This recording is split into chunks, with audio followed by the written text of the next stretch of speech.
clerk please call roll? Jim Benage. Present. Jeff Elshoff. Here. Jeff Haas. Here. Betty Martine. Here. Justin Smith. Here. We have a quorum, Mayor. Wonderful, thank you. And with all of our scheduled meetings, regularly meetings, we will open with a moment of silent prayer. If you'll bow your heads and join us in that.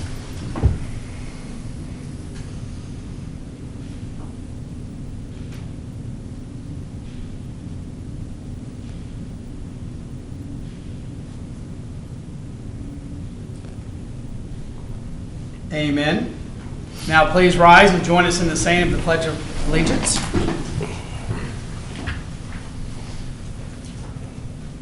I pledge allegiance to the flag of the United States of America and to the republic for which it stands, one nation, under God, indivisible, with liberty and justice for all.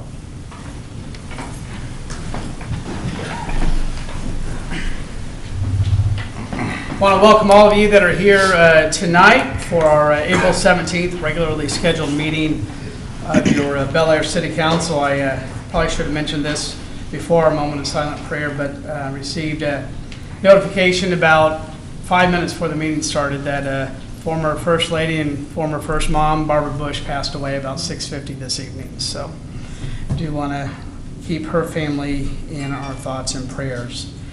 With that, I do want to move into the consent agenda, which consists of the minutes of the April 3rd, 2018 City Council meeting. Mr. Mayor. Yes. I move to approve the consent agenda as listed and authorize the mayor to sign. Second. We have first and second. Are there any questions or comments?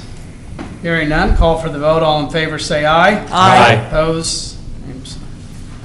Next, move on to appropriations ordinance 2018-08.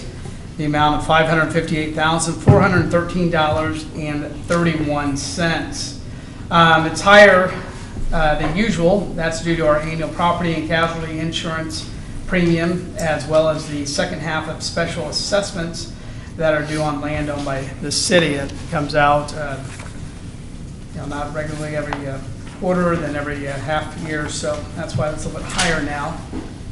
See if there's any questions on appropriations ordinance 20-18-08.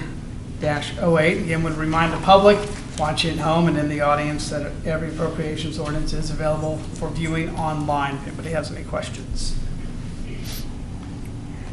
Mr. Mayor? Yes.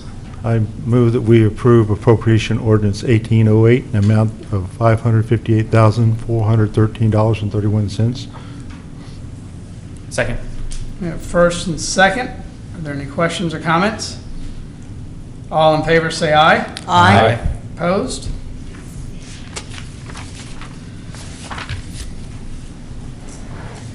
City requested appearances. I do have one.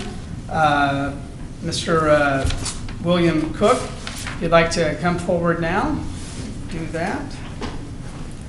And would ask you to come to the podium and state your name and address and forward to your thoughts. Good evening. I'm Bill Cook.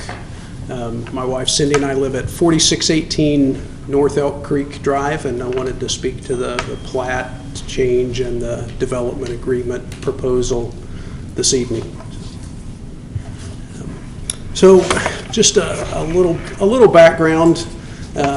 Long time Bel Aire person, off and on.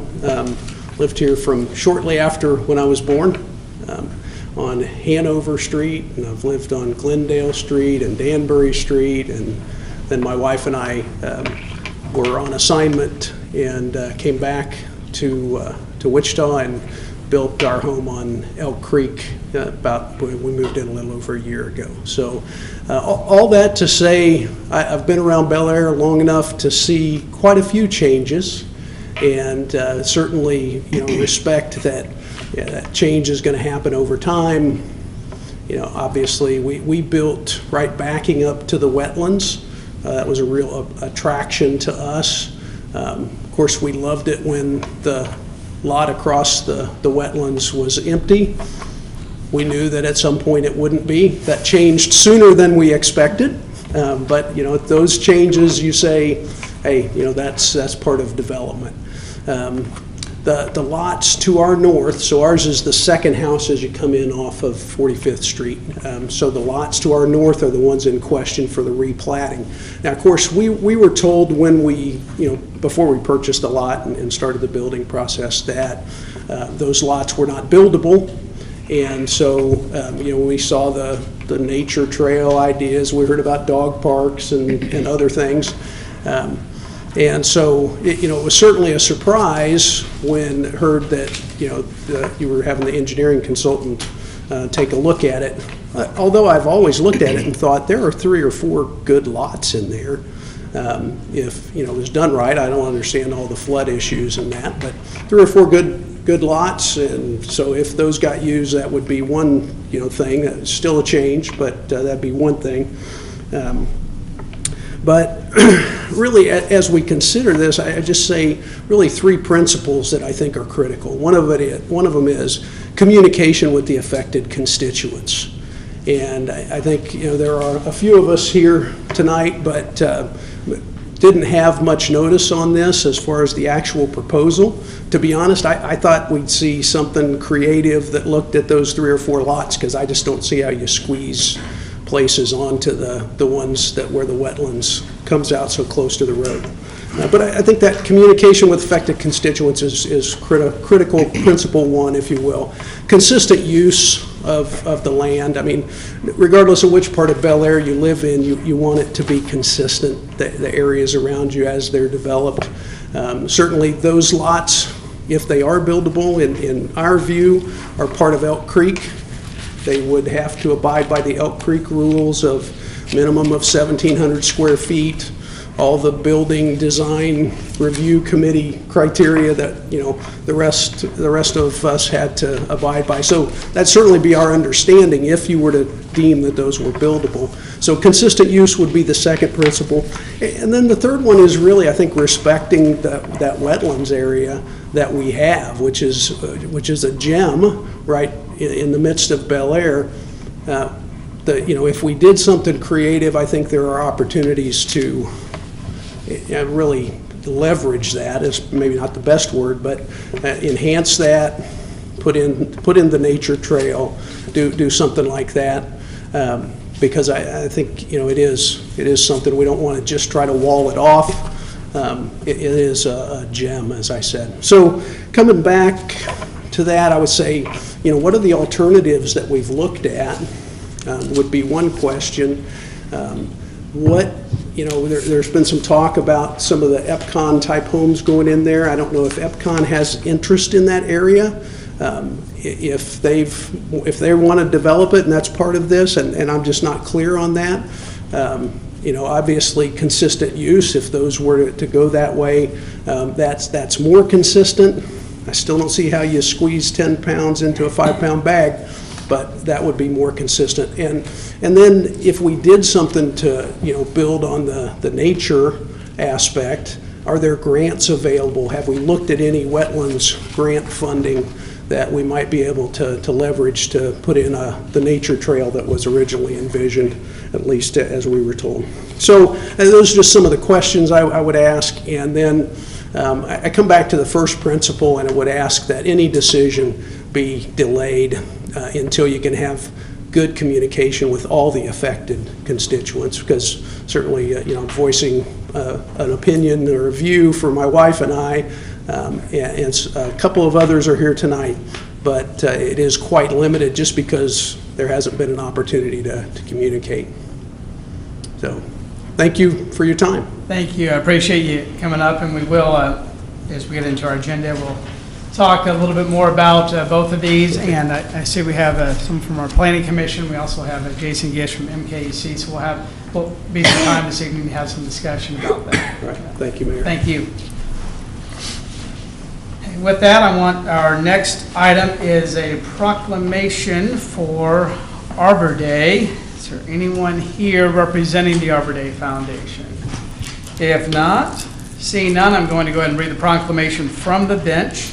I do want to let everybody know that on Saturday, April the 28th at 10 a.m. at the Senior Center, which is right underneath us here at the City Hall, they're going to Tree board is going to work to plant a southern magnolia, but I see Gary Northwald's here, so I don't want to take all of that information away, but looking forward to that on Saturday, April 28th for Arbor Day. But right now we'll get into the proclamation. To the citizens of Bel Aire, Kansas, greetings. Whereas in 1872, J. Sterling Morton proposed to the Nebraska Board of Agriculture that a special date be set aside for the planting of trees. And whereas this holiday, called Arbor Day, was first observed with the planting of more than 1 million trees in Nebraska. And whereas 2018 is the 146th anniversary of the holiday, and Arbor Day is now observed throughout the nation and the world. And whereas trees can reduce the erosion of our precious topsoil by wind and water, cut heating and cooling cost, moderate the temperature, clean the air, produce life-giving oxygen, and provide habitat for wildlife. And whereas trees are a renewable resource, giving us paper, wood for our homes, fuel for our fires, and beautify our community. And whereas trees, wherever they are planted, are a source of joy and spiritual renewal. Therefore, I, David Austin, Mayor, do hereby proclaim April 28th as the 146th anniversary celebration of Arbor Day in the city of Bel Aire. I urge all citizens to celebrate Arbor Day and to support efforts to protect our trees and woodlands, and urge all citizens to plant trees to gladden the heart and promote the well-being of this and future generations. Go ahead and sign that. I ask that it be passed to City Clerk, please. Hey, with that, we'll now open it up to citizens' concerns. If there's anyone else in the audience who'd wish to address council on an agenda item this evening, come now. Recognize retired Brigadier General and County Manager Mike Scholes. Honored to have you here. I'm actually Citizen Mike Scholes today. I speak at the podium quite often, but in a different capacity. So I didn't want to miss the opportunity. Bill came up here and was very eloquent in how he presented an issue that's pretty significant for me. For those of you who don't know, I live at 4717 Elk Creek Drive, so I live right across the area that's being considered tonight, the second edition. I mimic almost all his concerns, and I do wish that we could probably table this for tonight. I find when there's a lot of exceptions to make something happen, that probably maybe it should not happen.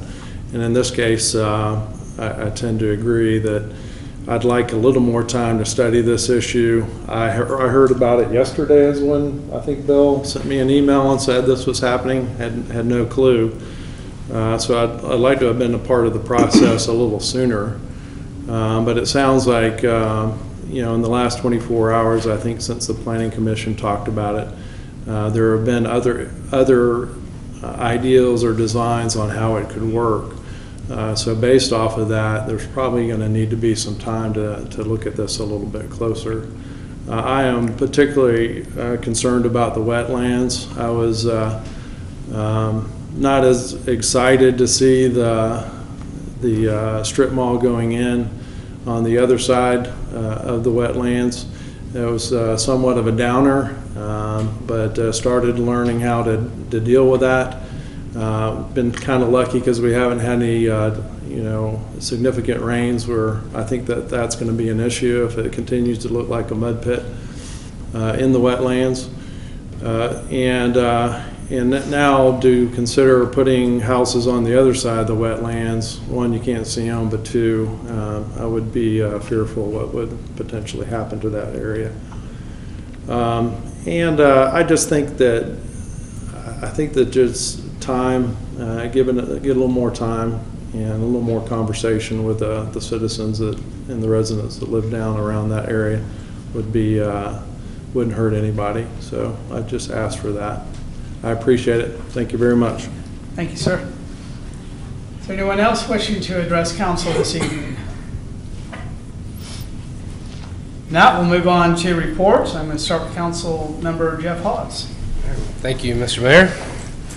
A couple of things. The principal of Northeast Magnet was courteous and hosted a visit with our city attorney and city manager, and so we had a tour of the school. This was kind of a fact-finding, I guess, tour and conversation with the principal over there. He was very gracious. Like I said, gave us a great tour. The school is fantastic. As the conversation went on, I think we made some pretty good headway of how we could possibly partner with them in the future, and be, for them to be good stewards of the community, and us to them as well. So more on that to come, because like I said, it was kind of fact finding, and we still need some more facts before we address any issues that we might have with the school. But like I said, it was very kind of him to take us on the tour. So secondly, yesterday attended a meeting that the city administrator and chief of police of Benton hosted. Mr. Benage and Ann Stevens and Ty Lasher and myself represented the city of Bel Aire. It was a kind of exploratory meeting to possibly forming a committee for the 254 corridor. As everybody on this panel knows, that I'm a huge proponent for making the highway safer. I think there's a lot of work that needs to be done, but it cannot be done just by the city. So this was kind of exploring how everybody else along the corridor kind of felt about the 254, and what is kind of needed in the future to put a committee together. That way we can have a unified voice to speak out on the concerns of 254. And I think everybody was very on board. It was a great meeting. We had representatives from USD 375 Circle, 259 Wichita. We had Butler County was there. Several organizations in El Dorado. Towanda was there. Benton was there. Keachai was there. So I think it was a great start, and I think we are going to pursue that course of avenue. I think 254 has been shown that it is one of the most dangerous roads in Kansas, and I think that does need to be addressed. So, and that's all I have. Councilmember Benage? Yeah. And I attended the meeting as well with Mr. Hawes and Mr. Lasher, and I think it was a great effort. I appreciate you guys putting that together.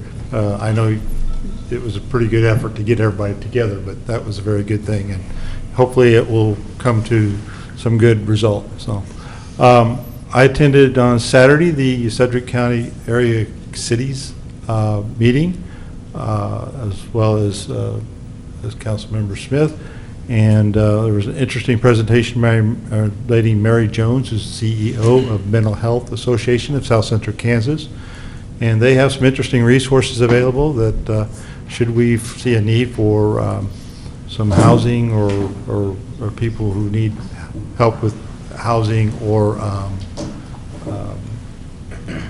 think one of the things they talked about was people who are having problems maintaining their meds, and so now they're homeless and they need to be in a more formal regimented environment. So there were some good resources there. So she's interested in getting involved with the Sedgwick County jail and see if they can't she can't be of help with them as well. So I wish her well with that. So also attended the Planning Commission meeting last night, and that was a fairly spirited meeting with the one project on 37th and Harding, and very well attended. I think there were some 18 or 20 citizens. I don't know exact count, but it was a lot of people. 25. Was it 25? Plus Okay. 2. Okay, so and they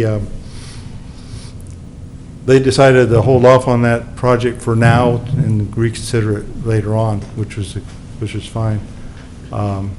There was also a couple other agenda items. This Elk Creek issue was on the agenda, and that was a little bit of a surprise to me. But I don't normally, and probably my fault, I don't normally look at the agenda for the Planning Commission. But I do want to encourage us to try to be as transparent as we can about having these kind of meetings. I don't know for the facts about it, but I understand there was no notice sent to the residents in the area, that there was a notice published in the Bel Aire publication, and that was the only notice that went out. Now, I don't have the facts here, so if I have that wrong, please correct me. So, okay. And lastly, REAP has sent out an email concerning the BRAG project, the Blueprint for Regional Development. I am not going to be able to attend that next week because I will be in Dallas, but I encourage anybody who can attend that meeting next week to try to do that to promote Bel Aire. You know, one of the things that our consultants on the land project said we need to do is do everything we can to promote Bel Aire, and I think that's a good place to do that. So, thank you. Councilmember Martin? No report, Mayor. So I also, as Councilmember Minaj mentioned, went to the Sedgwick County Association of Cities meeting on Saturday, and that really was a great meeting, and I learned a lot from the presentation. I didn't know that they serve 10,000 people a year, and so they're quite a large organization with over 30 programs, and I hadn't heard of them. So one of the things that they asked from us was that we could help get the word out on their organization. They're constantly in need of volunteers. And so if you're interested in those opportunities, I would encourage you to seek those out.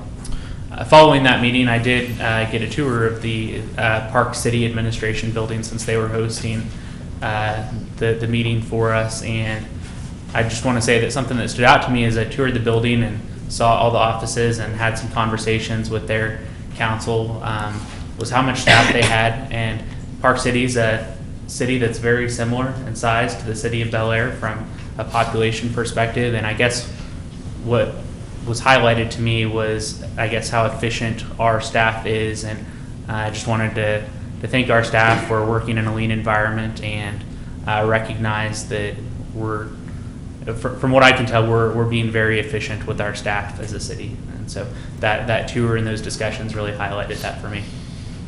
Thank you. Somebody else off? I have no report this evening. All right. No formal report tonight for me, but do want to let everybody know the CCUA meeting next Thursday. Councilmember Martin has agreed to sit in for me. I'm going to be out of town that day and unable to attend, so I appreciate that. I also want to let council members know that registering for the ICSC conference this week, we're working on that and getting some specific appointments set up, so that's exciting. And then the final thing, and actually want to point out, the CCUA, our other alternate and a member of the Utility Advisory Committee, Ellie Skelton, has decided she's going to step down after 13 years of volunteer service to the city. So I wanted to thank her for that. And then finally, to remind council members, I've received from one of the council members, but if you have any comments for reviews, work on the review for our city manager and city attorney. If you can get those to me, we'll be working on those. And we do have some openings on our committee, on the planning committee, community development committee, and the tree board as well. So if anybody's interested in that, would encourage you to contact me or City Hall.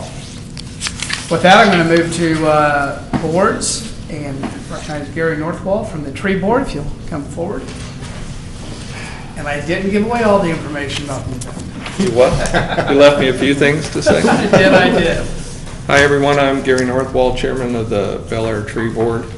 I'm here tonight to let the citizens of Bel Aire know that we're holding our annual Arbor Day observance on Saturday, April 28th, 10 a.m. There's brochures posted on the entrance doors in case anyone forgets this.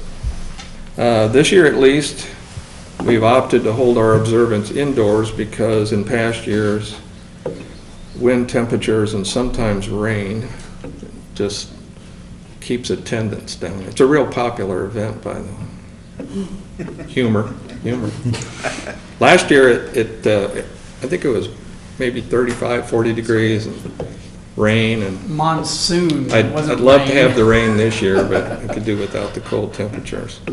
This year, the Tree Board is recognizing the Bel Aire Lions Club service to the city of Bel Aire by planting an Arbor Day tree in their honor. Dave Liker, our Parks Director, told us that he would like to plant an evergreen tree this year. So from the list of preferred trees of South Central Kansas, which you can find downstairs, we selected a southern magnolia. To make sure that this cultivar, it's a cultivar of the southern magnolia that's winter hardy. To make sure that this cultivar was an appropriate choice for planting in Bel Aire, we consulted with our Kansas Community Forestry Coordinator in Hayesville at John Pear Arboretum, Horticulture Center. And also we consulted with the ornamental horticultural agent at Sedgwick County Extension. They both said that this was a good tree. They did mention that we should plant it somewhere where it's protected from the north wind in the winter. So we decided to plant it at on the south side of the rec center, where it's protected from north winds. And another advantage to that, it's right across the parking lot from the pavilion and the flagpole that the Bel Aire Lions Club has donated to the city. On the morning of the 28th, you'll see our tree board banner displayed near the north entrance to City Hall. We plan to have refreshments including coffee, cookies, donuts. The president of the Lions Club kind of indicated he wouldn't be there unless we have brownies, so we're having brownies too. Orange juice and water. The Arbor Day observance itself will be fairly short. I expect our Mayor David Austin to be there to read that proclamation again. We expect some number of Bel Aire Lions Club members to attend the meeting or the observance, and the president of the Bel Aire Lions Club plans to be there to say a few words about their organization. I know they're looking for members, as is the tree board. So, in the meantime, we invite the citizens of Bel Aire to check out the tree board's portion of the city's website. Our city clerk, Stacy Cook, did a lot of excellent work helping us update the website. It's pretty cool. Once again, Saturday, April 28th, 10 a.m. downstairs in the Senior Center. Questions? Appreciate it. I just want to point out I've attended the Arbor Day celebration, my goodness, the last several years, and they've all been, it's really neat to hear about all the different trees and to hear more about what the tree board does and the contributions that they give to the city. So I appreciate that. And want to let you know too, I'm looking at the weather here. And my dad's ordained, so I'm going to put in a request with him. But because on April 28th, after the proclamation, is my granddaughter's 4th birthday party in our backyard. So we've got to have good weather, Gary. That's all I'm saying. Okay, and right now it says 73 degrees, 40% chance of rain after 5 p.m. And wind, I suppose. Right? I know there's people out there that doubt the southern magnolia. This is a picture of a tree on Woodlawn across from the Catholic school. They grow here. So. Thank you. All right, thank you. Yeah. With that, we're going to move into ordinances, resolutions, and final actions. We actually have a relatively... Mr. Mayor? Yeah. Did you skip turning city manager? I certainly did. I absolutely did. Just you guys wanna didn't make sure throw they one weren't thing at me. You didn't give me an evil look. You didn't throw anything. You just apologize for that. Let's move on to city attorney. Thank you, Mr. Mayor. I just want to briefly cover how we arrive at a final plat process, very generally, very lightly, and also the significance of a development agreement. The final plat process is the end of a series of processes. In the case before you today, the property had been platted, it was being replatted, therefore the standard was to advertise in a publication, and that's what we did. There's no standard for any individual notice in those cases. Again, back to generally speaking, the Planning Commission reviews a preliminary plat proposed by a developer. They go through a specific set of factors to assure the property complies with city code and regulations, and they issue, and any issues would be addressed in the final plat. So that's what the Planning Commission does at the preliminary plat. Next, they move on, once those issues are addressed, a final plat is presented. It can be presented at the same time as the preliminary plat. At that time of final plat, they approve to make sure, again, that the factors are met and that all the city code and standards are satisfied. Planning Commission then makes a recommendation to council to either approve, deny, or, yeah, typically approve or deny. That's where we are now. You have a final plat before you to either approve, deny, or send back for modifications. Council reviews a final plat to assure property complies with sub-regulations and easements and street drainage. It's important, I'll say council specifically looks at streets, drainage, and easements to ensure they're acceptable, because that's what the city will be taking on to maintain functions for citizens. So that's all I wanted to give an overview as far as the final plat process. Next, a development agreement is significant because it's filed with the final plat. It specifies what a builder can and cannot do, and if the building is somehow destroyed through a fire or through something else, it sets the standards for what can be rebuilt and how it can be rebuilt. So it's an enduring document, and it's filed with the Register of Deeds. It gives the city standards and conditions that will govern the development of the property, and it gives the developer assurance that the development regulations will not change during the term of development. Let me replace the word developer. It gives the builder, I think that's a better way to understand it, assurance that nothing will change during the terms of development.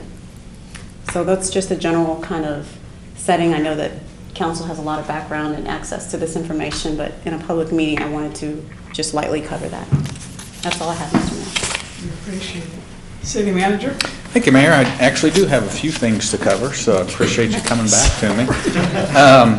And this was not planned, but Officer Trumbull's actually here tonight. And the first thing I wanted to mention is that he received the Gold Apple Award from USD 259 for his work on a recent school threat that they had, and he was nominated by the Northeast Magnet. So we wanted to congratulate Officer Trumbull on that award.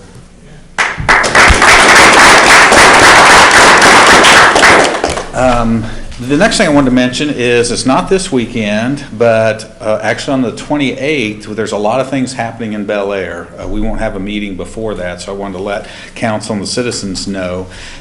There's actually 4 things that are taking place that same day. The first is the American Diabetes Association has a Tour de Cure cycling 5K walk event that's going to be starting at the Aloft, which is down there off north of K96 and Oliver. They will be traveling north on Oliver all the way up to Keachai, and then they will be going out into the county. At one point they were going to go down 254 and then back down to Oliver, so it was a 8 to 5 type of thing. So we'll be working with Wichita, our police will be working with Wichita for traffic control and things like that as those cyclists and such go that direction.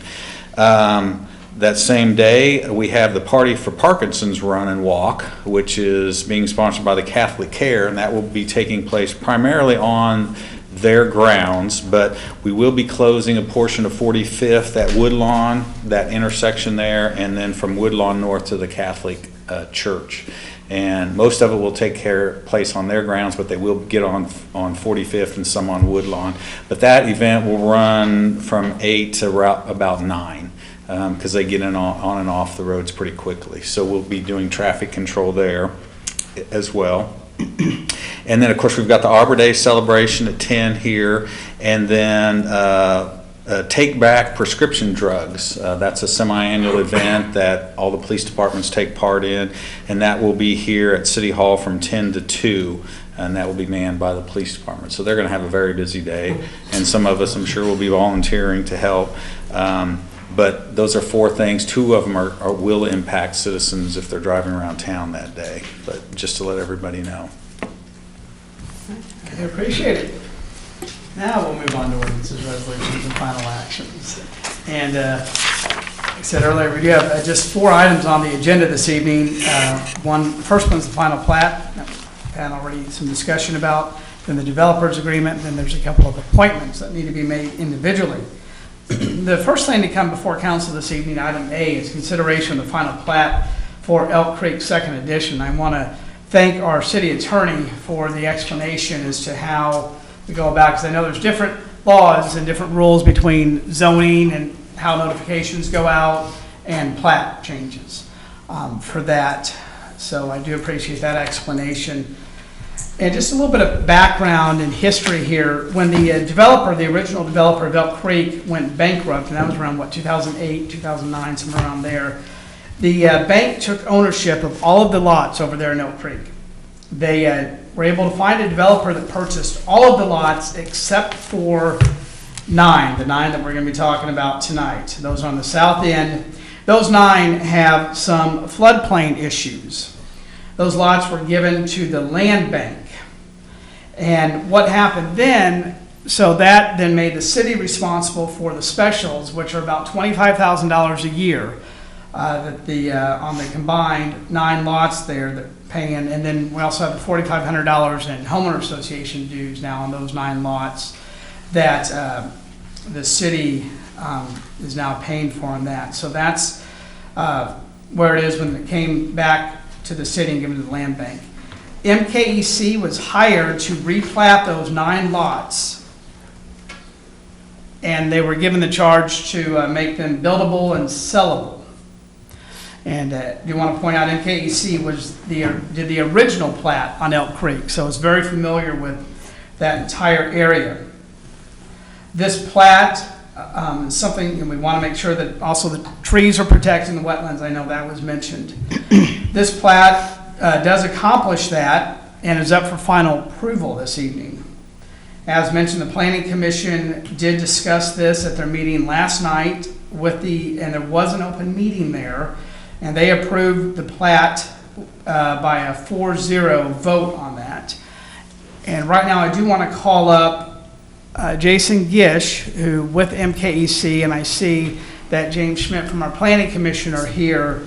But if you'd like to kind of talk about the replatting process, Jason, and kind of the goals with that, and the idea here is with the 9 lots, again, that the city's paying the specials on, is how can we put, comparable houses that's going to keep up the value in Elk Creek and also be able to have buildable homes there and protect the trees and wetlands. So I'll turn it over to you. Sure. Well, certainly, Mayor, Council, and concerned neighbors, I can certainly appreciate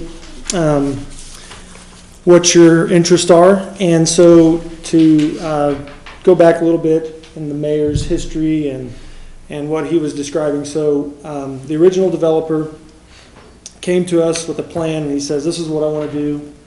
And he says, just do it exactly like I say.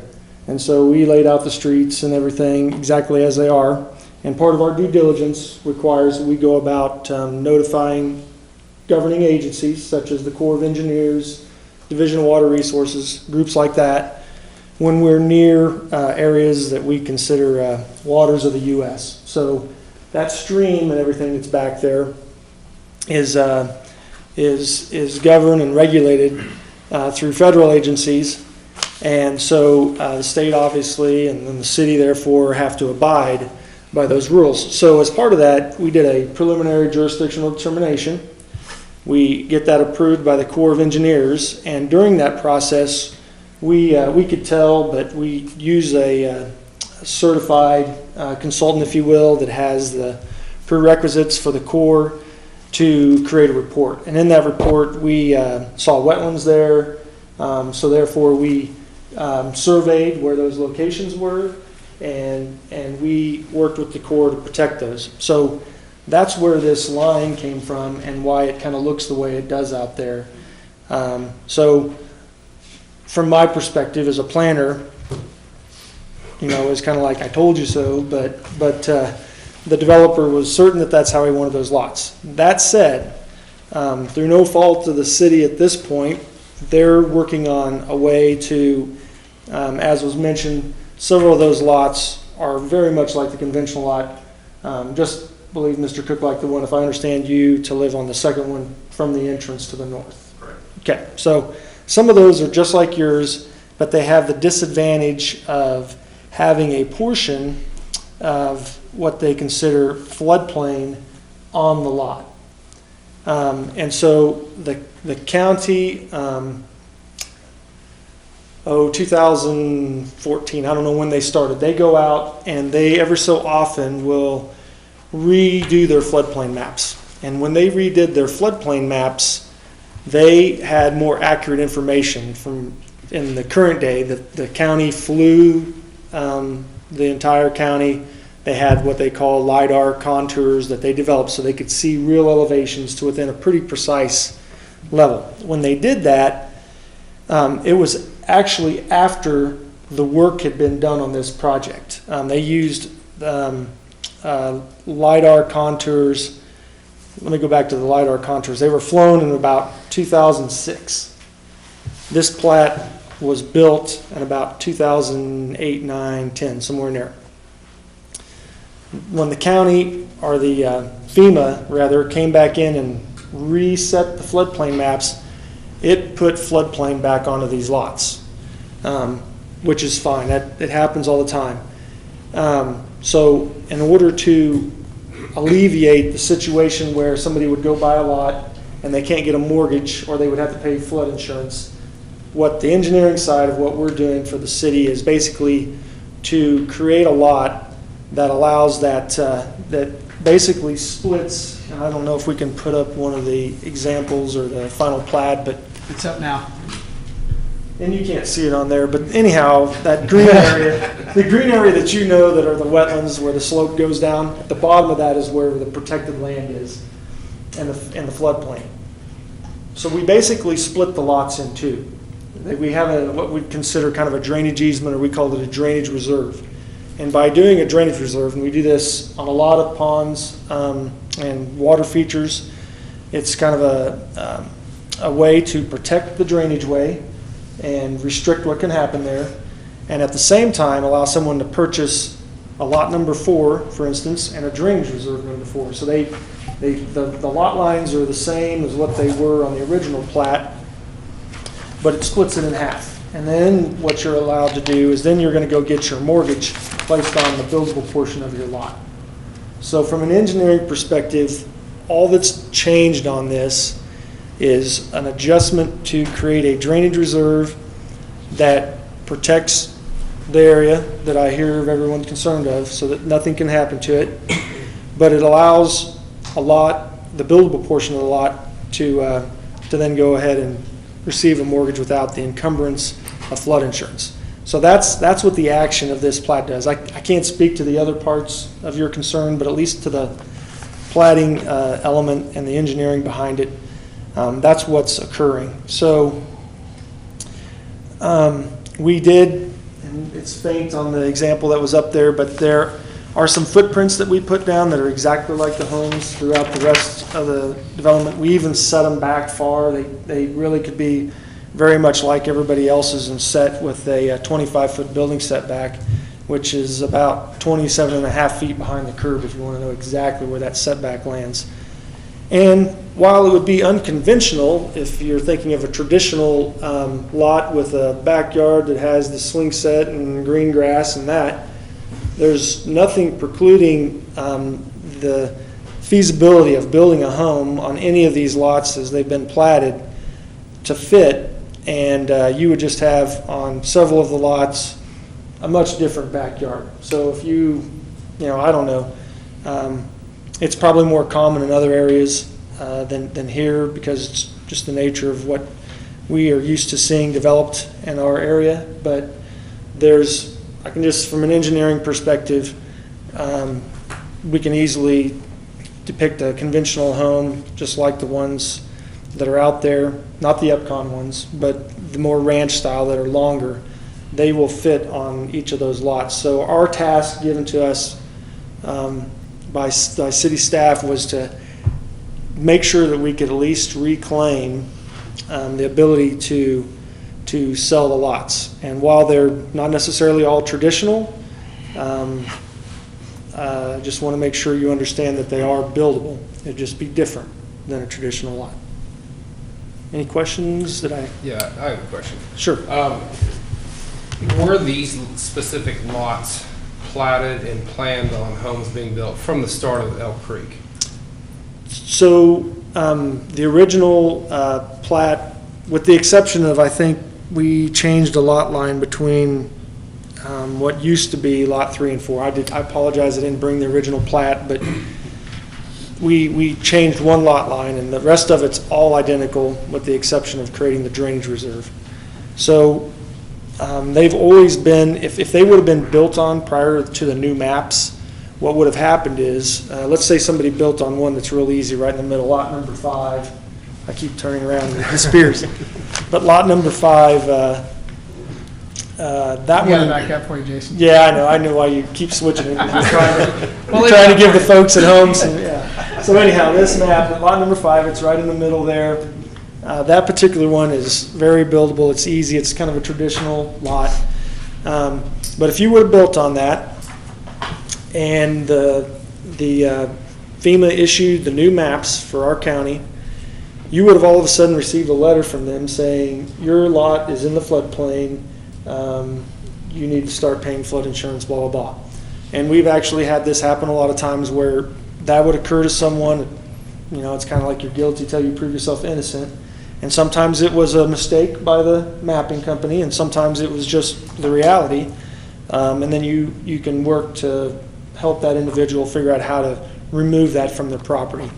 But they would have had to do it after the fact. So this is just the means that where we're at now in time to rectify that whole floodplain. That's all that this plat is doing. The other details I'll let you guys figure out how to do. But from the engineering side, does that answer your question? Yeah, I was just making sure that from the get-go of this addition, it was always planned to have homes on those lots. Yes, yeah, that's why there's special spread to them. The original developer spread those specials for the improvements across all the lots, I believe, on an equal share, and those 9 are participating just like all the remainder in the original Elk Creek addition.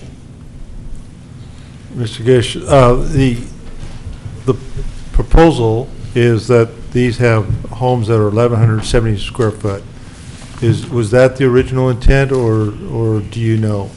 Yeah, I can't speak to the specifics You of don't that. know about that? I don't recall that. My Okay. focus has just been on the engineering side, but If I can speak to that for a minute, and that is something that we can change to about 1,500 square feet. Now again, that's per level.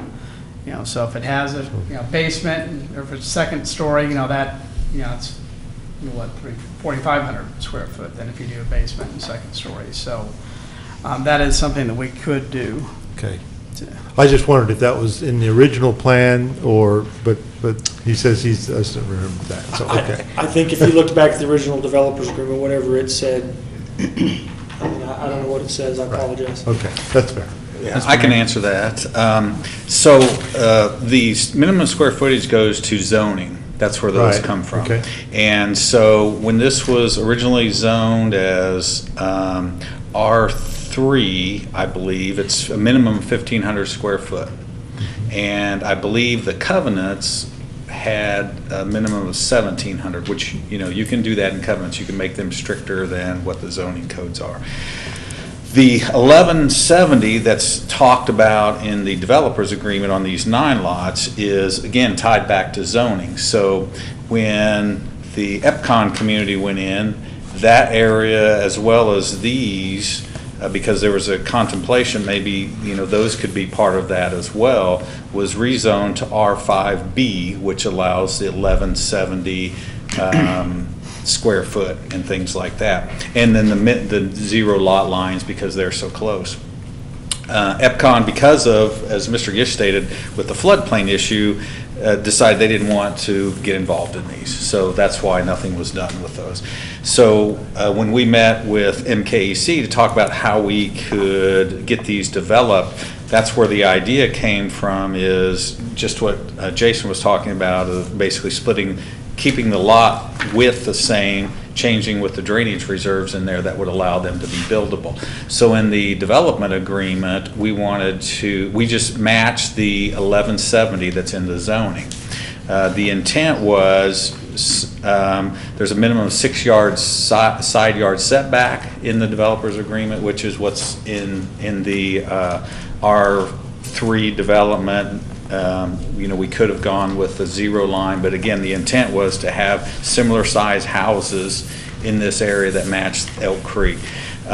So that's where the 1170 simply came from, is the zoning. We've talked about it with staff and Jason that given all the front yard setbacks, the backyard setbacks, side setbacks, and things like that, that 1,500 would be fine, no problem. That would meet the same zone as what's in Elk Creek if that's something you wanted to do. And again, that's the minimum square footage. I talked to our building inspector to find if any, and I did this today, that there are actually some homes in Elk Creek that have 1,500 square foot. Now keep in mind, square feet is livable. So it could be a slab on grade, 1,500 square feet. Or it could be such that the footprint was smaller, but you'd have a finished basement and maybe a finished upstairs, which could run 2,000-3,000 square feet, something like that. But there are some footprints of 1,500 square feet. Now they have more than that because they have a basement or something like that. But and so that's where we said we'd feel very comfortable if you wanted to kind of go along with the zoning for that area and move to a minimum of 1,500 square feet. So that would be if someone put a slab house there, it'd have to be at least 1,500 square feet. Mr. Mayor, question for Mr. Gish. One of the concerns that was brought up was around drainage and how building on these lots will affect the drainage of the existing properties. How can we understand the drainage implications of building and how the surrounding property owners will be affected? Sure. So during the original plat and this replat, in both we submit a drainage report, which is a study of the area, and it determines when we look at the development holistically to the boundaries, we set aside land that we can use for flood control. And then we have drainage easements, we have underground stormwater sewer, overland conveyance. Those are in those easements. So as part of the plat, we assemble a report that basically the city engineer can review, make sure, we're sealing it, but still up to the city to review. And they usually make a recommendation to you that they're in agreement, that is an acceptable report. And so these lots, as they are, all the drainage and everything is already set aside to do the detention that's required. As far as a drainage conveyance of the floodplain, that's kind of what I was describing with that 100-year floodplain easement. Nothing has changed with what's going on along that easement. There's no additional fill that's being placed within that easement line as we have depicted. So your conveyance of that main channel, which services properties upstream, is unaffected from the way it is today. So once you put homes on it, there's enough, those houses, if you will, if you can imagine, they don't drain right into some of the internal ponds and drainage detention facilities that are internal to the development. They outfall, the backyards, if you will outfall directly into that preserve, I'll call it, and it's covered in that drainage report, the balances of how all that works. So does that, there's not a change in the drainage from how it is now or how it was. It was already planned, assuming that there would be homes put there. And you still feel good about those assessments? Yeah, there's nothing that's changing. If I'm not doing a good enough job explaining that, I'll try. The utilities are already in place. It was already planned for homes to be placed on them. So from a drainage perspective, it's a zero sum. There's nothing moving there. Mr. Mayor, one more question for the city manager. one of the other comments that we heard was around the covenants in the community and how the covenants required the 1,700 square foot minimum. With these new lots already being part of that homeowners association, it's my understanding that they are because we've been invoiced for HOA fees.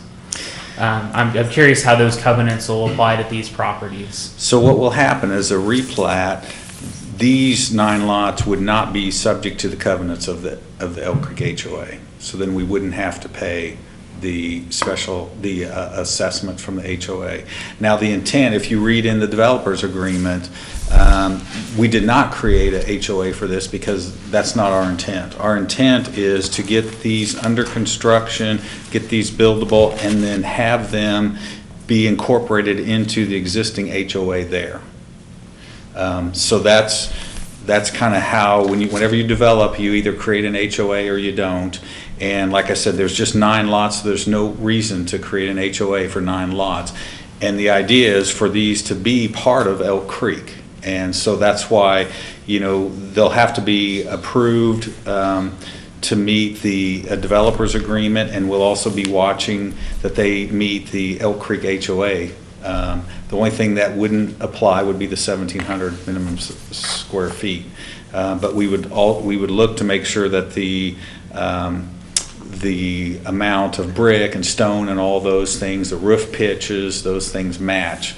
Because like I said, ultimately we want them to be, and at some point in time we'll create, either our attorney will probably create some kind of agreement where these lots become part of that association. So they'll pay dues and be part of the Elk Creek HOA. And is that something that HOA would have to approve and consent to? And have we talked to them about that already? No, and that's something, like I said, that doesn't have one now. The goal is to get some construction going, talk with the HOA, create some kind of agreement of how they can be incorporated in that, because we want to make sure that before they're actually sold, that people understand they are part of an HOA. Does the current HOA covenants require the 1,700 minimum? I believe that was in there. I'll have to check and see. But I do know that the zoning is 1,500. Okay. But we may have to negotiate that. Is it Yes. what you're saying? Yeah, okay. Mr. Mayor, I have a question for Mr. Gish. Sure. In looking at the preliminary plat versus the final plat, the preliminary plat shows the 100-year floodplain, and I believe it is the 100-year floodplain that is the floodplain that encroaches on all 9 of the lots. Mm-hmm. And as I understand the preliminary plot, lots 7, 8, and 9 have the area indicated for FEMA floodplain to be removed. Mm-hmm. Can you explain how is that plain removed? Sure, I should have done a better job. So remember when I was talking about the LiDAR that the county flew and it projected the contours on the ground surface, and then FEMA came in and used that 2006 flying to generate their floodplain map? Their data was basically inaccurate. The area had been built and that area filled. So the original floodplain prior to 2009 or 8, whenever the original got built, did have, it didn't show floodplain there because it was off of really ancient materials that were, a pin width is 200 feet, I don't want to bore you with the details, but back when we didn't have computers. So the new maps got better, but they were still using 2006 data. So that was prior to this being filled. So what we are doing, we're in the middle of this process, is we're capturing real survey that we have tied to the property, and basically it will show that property is no longer in the floodplain, and we don't even have to go through a FEMA floodplain permit process. There's a small chance that we would, but I don't expect it because of what it looks like. It doesn't look anything like the old contours and the original. I've looked at the original construction plans that would indicate that it's out of the floodplain. So When I visually look at it, when I compare those plans, I think it's a pretty safe bet to tell you that it will not require a permit. So what we'll do, if I'm correct in that point, is we will basically have a survey that shows where the contours are. It'll show where that floodplain line or drainage reserve line is. And we will submit to FEMA a letter of map revision -fill, and basically indicate to them that has all those things I just explained to you. The data was bad or it was inaccurate compared to what things were today, and it's a pretty standard procedure. And because technically that area that's on 7, 8, and 9 that you're seeing in that preliminary plat, it's no longer there. So.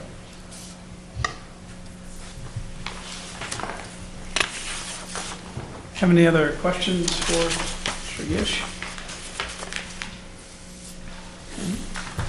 If not, I'm going to be a little unorthodox here, and that's because I feel we need to hear from some of the citizens. I know we've had citizens' concerns and we've had a couple of requests to speak, but if there is anyone else here that would like to have one of their questions asked, I would invite anyone in the audience to come forward now and do. I think, like I said, this is not something we normally do at meetings, but I do feel it's important at this point, so I would ask that you come forward to the podium and recognize you. If you could state your name and address. Stephen Pfeiffer, 4606 North Elk Creek Drive. I guess my biggest concern is, again, the sizes of the homes that are going to be put onto this property. And I'd like to know really why Elk Creek, the homeowners association, hasn't been advised of this change, why they haven't been consulted about it. And I would ask that the council delays the decision on this plotting change and waits until they get some more input from the citizens. Thank you. Anyone else?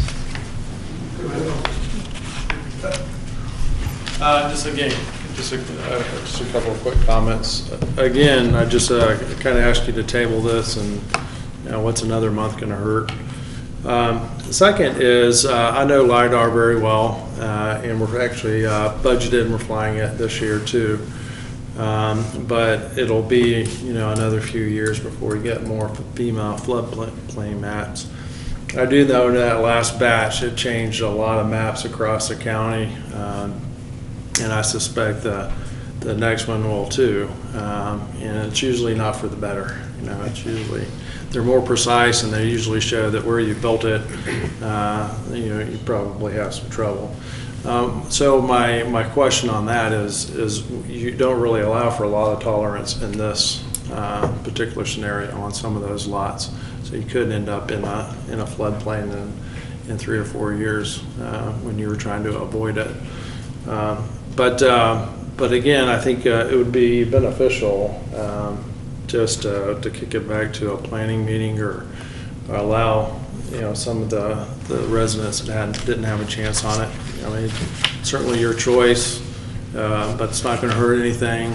So I just kind of implore you just to give it another month and allow some people to talk about it and have a little more discussion about it. The final comment is I still would like to understand at that meeting, if we do it, the whole, I know you're not, but it sounds sleight of hand that you're not in the covenants, but you're in the covenant. They're not in the HOA until after they build it, and then you're in the HOA to avoid the covenant.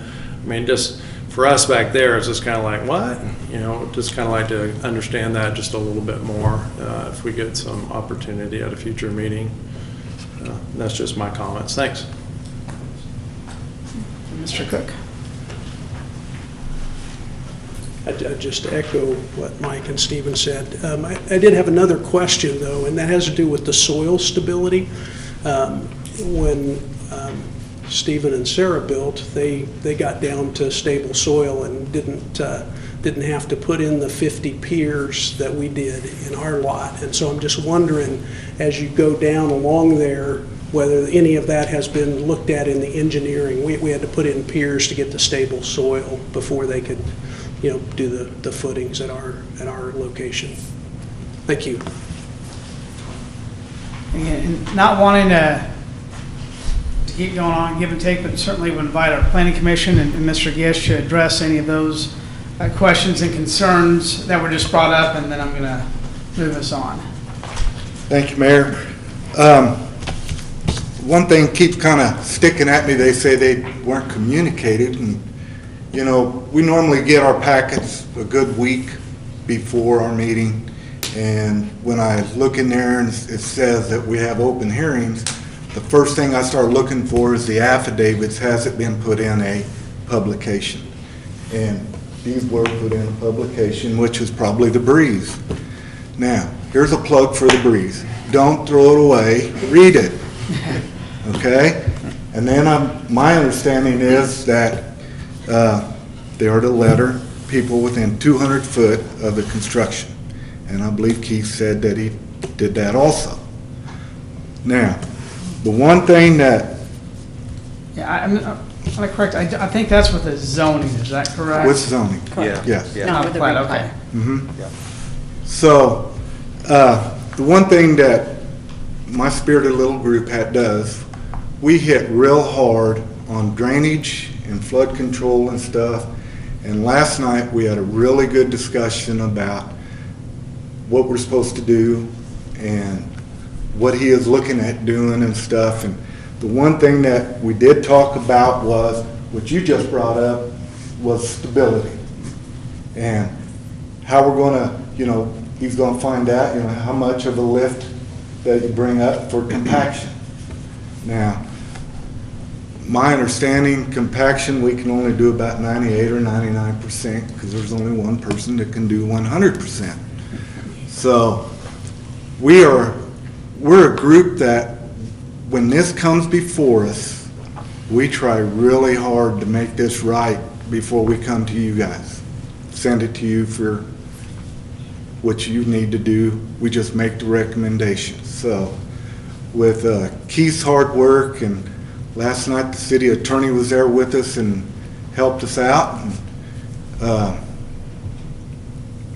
it wasn't as spirited as the first one over at 37th and Harding, but this one, we don't just pass things through.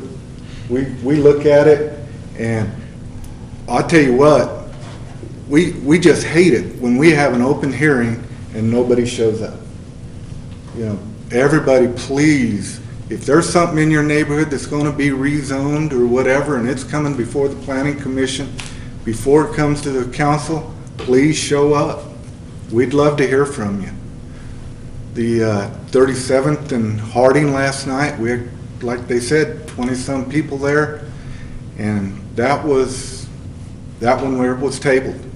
We've got too many things to think about and talk about and take care of, so that'll be back on the board. I believe it was May 10th. So, you know, that's really about all I got to say.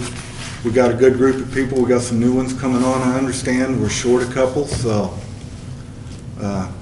man, if you guys hear something going on in your neighborhoods, come on out. Come to the meeting. Appreciate it, Mr. Schmidt. Appreciate the Planning Commission. Mr. Gish, do you wish to have any final comments here?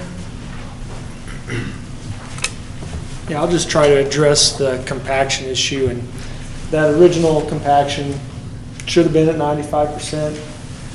I can't verify at this point what condition it's in, but I'm glad your builder was paying attention, because oftentimes some lots get filled so high next to an adjacent floodplain that if they don't come back to an engineer or someone that has the original information, they very well may be putting footings on compacted fill. And whether or not it's been done exactly right at that pinpoint spot, I wouldn't take a chance personally. But yeah, you may see some variation, and it just really depends on where your footings land in the existing virgin soil. But technically, it's supposed to be set at 95. The good thing is, at least with the basement home, you have the ability to dig down to closer to existing if you don't quite reach it. So, but I am glad to hear that at least in your case you found out, because I've seen the other results. So, anything further?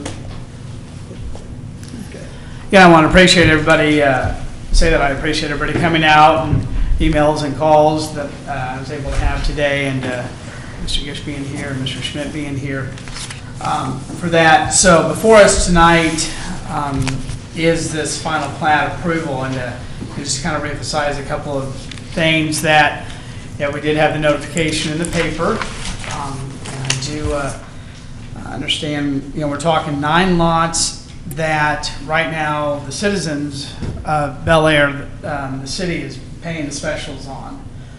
Certainly, just want to make that clear. We have that. So in my mind, I'm looking at 3 possible options that we can do tonight.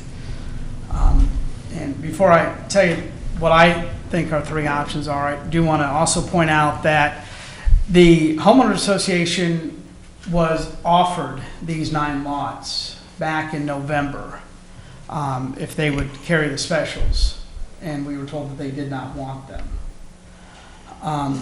That's certainly an offer that we would be happy to put back out there.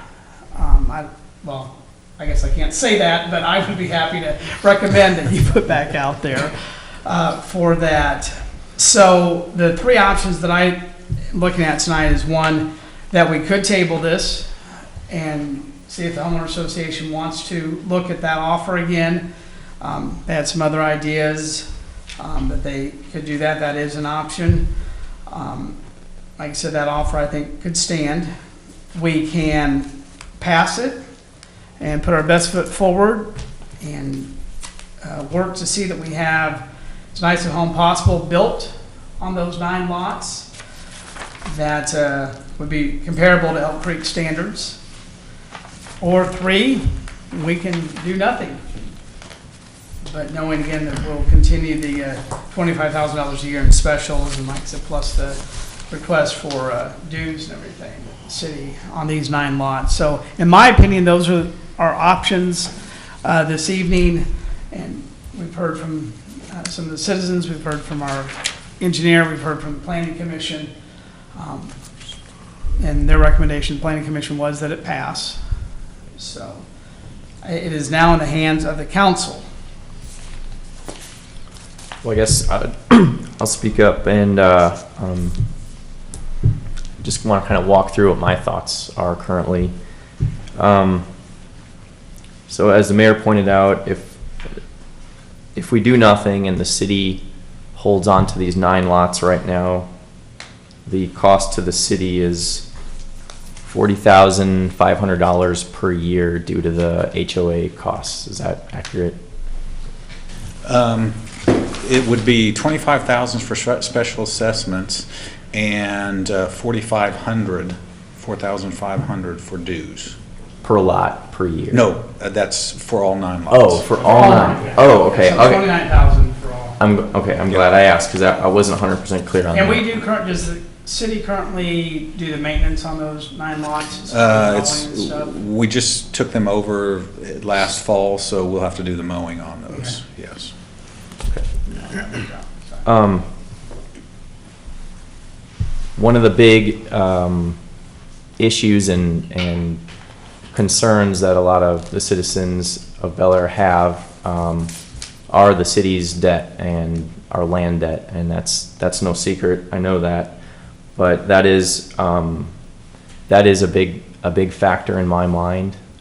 One of the things we are trying to do is make the land that the city does own, make it marketable, try to get it sold, and that is a big piece of this issue.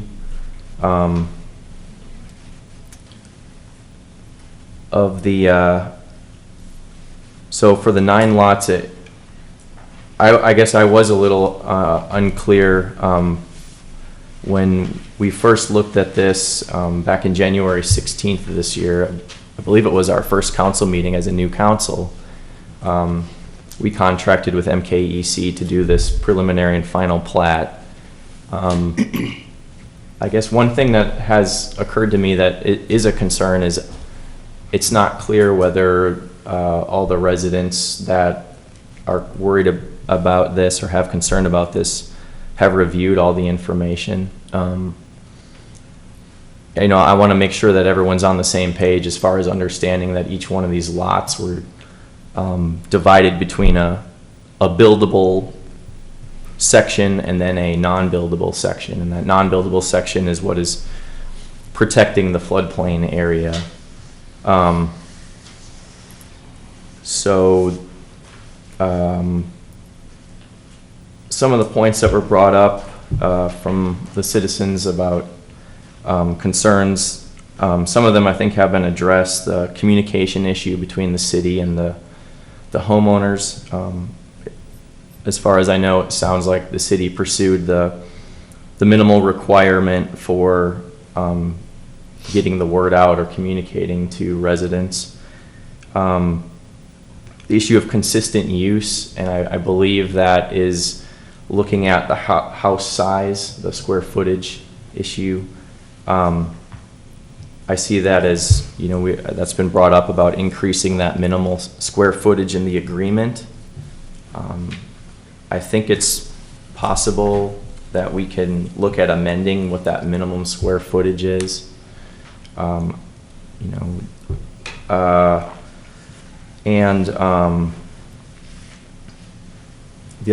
Another issue was the issue of the wetland area, the creek itself. Is my understanding, based on this plat and this plan here before us, that there is no design for encroachment on the wetland, the floodplain area. Let's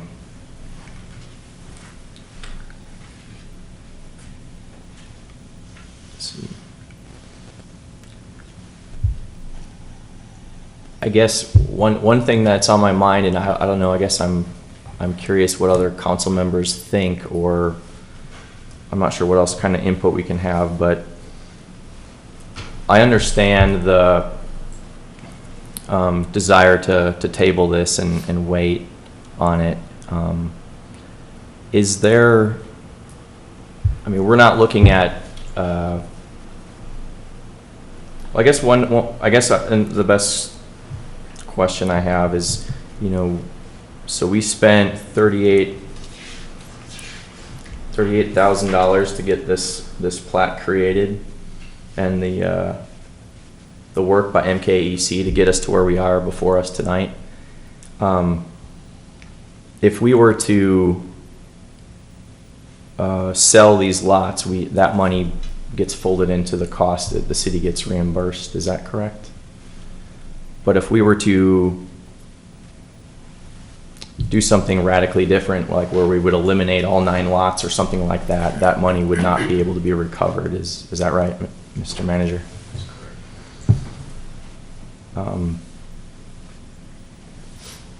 It seems like the idea that these 9 lots were going to exist with homes on them has been a part of this plan for many years.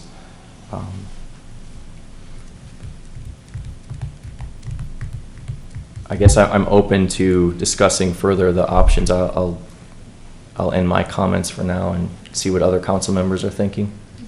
Mr. Mayor, I'll just share what my thoughts are on this right now. So I think the plating as it's drawn, I think Mr. Gish did a great job of explaining how we're not really changing the boundary lines there, and that makes a lot of sense to me. Dividing the lots into 2 separate buildable spots, I think that's a great change, and that makes a lot of sense. I think the only thing that really concerns me at this point is the minimum square footage and understanding how that's going to work with the HOA. So in order to move forward with this, I would want to at least adjust the minimum square footage to be higher. I think the 1,500 square foot recommendation is a good one. But my only concern with moving forward on that tonight is that we haven't actually talked to the HOA, which would be required to incorporate this into their HOA at a later date. And so tabling it for a month to allow us time to talk with the HOA and get an understanding of how much concern they have with that deviation isn't something I would be opposed to. But I guess I will add, I don't think that doing nothing with these lots is an option for us. We can't continue to spend $30,000 a year maintaining them and maintaining the status quo. question for the manager. When are these, the 38,000 due? We paid the first half, that's why the appropriations were much higher, because we paid the first half of the special assessments. So the second half will be due in December. Okay, so I would be in favor of tabling this until May 1st, which is our next meeting. We don't have to go back to the Planning Commission or anything else. We can pick it up from here so that these folks have the chance to talk to the rest of their neighbors about the square footage and the HOA and that type of stuff, because I don't think 2 weeks is going to hurt. But after on May 1st, we're going to have to make a decision, and like both of them said, we need to sell these lots.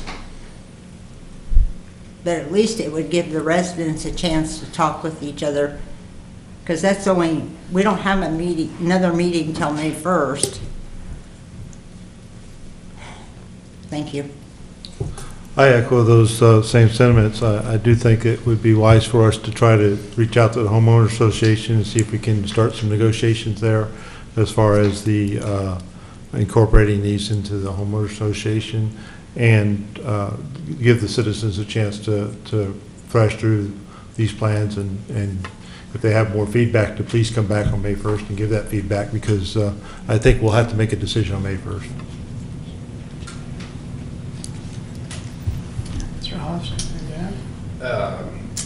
I make a motion to table the final plat for Elk Creek, second edition, and authorize all required signatures. Second. Mr. Mayor, just one quick question. The plating itself, I think the way I'm understanding it, the plating is separate from the developer agreement. Those are two separate items that we have to take action on. The square footage appeared to me to be tied closer to the developer agreement than to the plating. Right. And can you help me understand, if our main concern is the square footage, would it make sense to take action on the plating and not take action on the developer agreement and table the developer agreement? Is that an option? Yes, you could easily approve the plat as it is, and then the developer's agreement is where we would talk about, which it does mention in here, the HOA, that the goal is to roll these 9 lots into the HOA over there and the minimum square footage. So the negotiations that you're wanting us to have with the HOA would all be worked out within the developer's agreement. I guess I would just say that would make a lot of sense to me. I don't know if you're interested in amending your motion. I think we need to table both of them. I agree. We did have an official motion to table it. Was there a second on that one? Yes. I did. Okay, so Jeff paused. before we move forward, we either need to have the motion withdrawn or move forward with the vote on that. I'm going to move forward. I think just keep the two together. I'm fine with that. Okay, just want to make sure we're doing legalese here, that we're not going to do anything with that. So, okay. Do you have a motion to table item A? And it has been seconded. All in favor, say aye. Aye. Aye. Opposed? What say you about item B? Mr. Mayor, I make a motion to table the developer's agreement for Elk Creek second edition as presented and authorize, well, not authorize, just table. Second. Any other questions or comments on that? Does he need to say till when? Nope, we just need to bring it back on the table whenever we're ready. So, all in favor, say aye. Aye. Opposed? Okay, so I would say that, yeah, we will table that. Hopefully we'll bring that before council in the near future.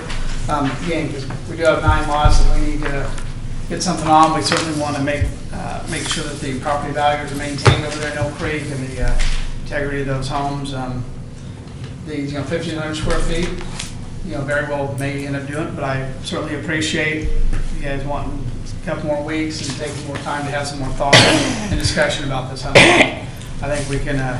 I do want to appreciate the Planning Commission recommendation, and do appreciate all of their hard work on this, and would encourage then the council then to have as much conversation as possible in the next couple of weeks so that we can come back before. I would much rather wait a couple of weeks and vote than vote right now and regret it either way in a couple of weeks. So we're going to hang tight on that. And I do want to appreciate the Elk Creek residents who reached out to me via email, phone, and text, which I received all 3 today. So, all right, appreciate you guys. We'll next move on to item C, which is consideration of the mayor's appointment of Philip Jordan to the Bel Aire Planning Commission. That is a 3-year term that will expire in 2021. Mr. Mayor. So moved. Whatever. Okay, Mr. Smith. Second. Okay. All in favor say aye. Aye. Opposed, same sign.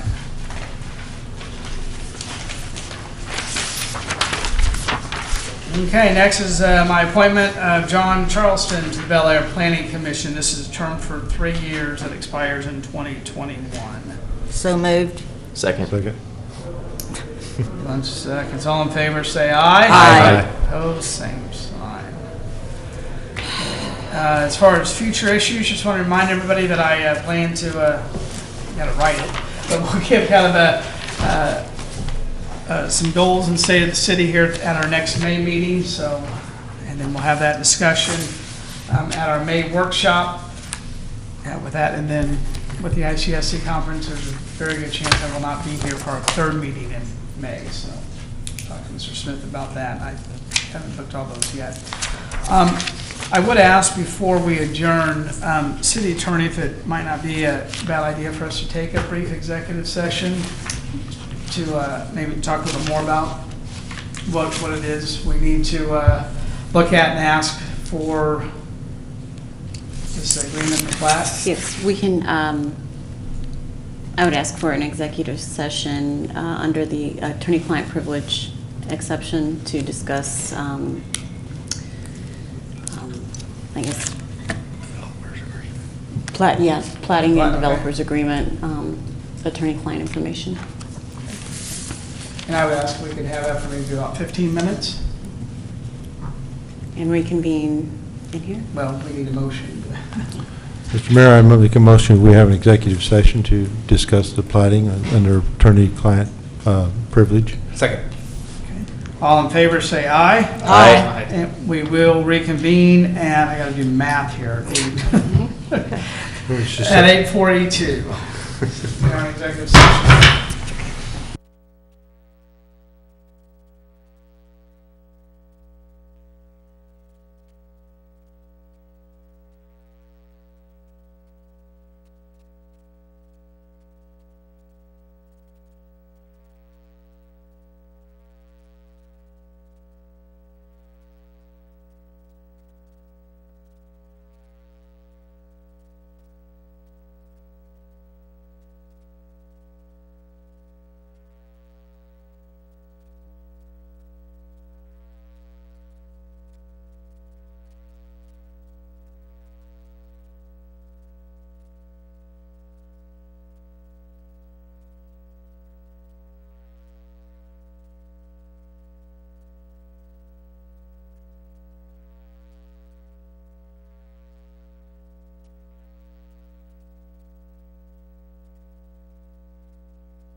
council just had an executive session, no binding action was taken. I'll go ahead and call the meeting back to order. So you got business to come before council this evening? Mr. Mayor? Yes. I move to adjourn. Second. All in favor say aye. Aye. Same sign opposed. We are adjourned.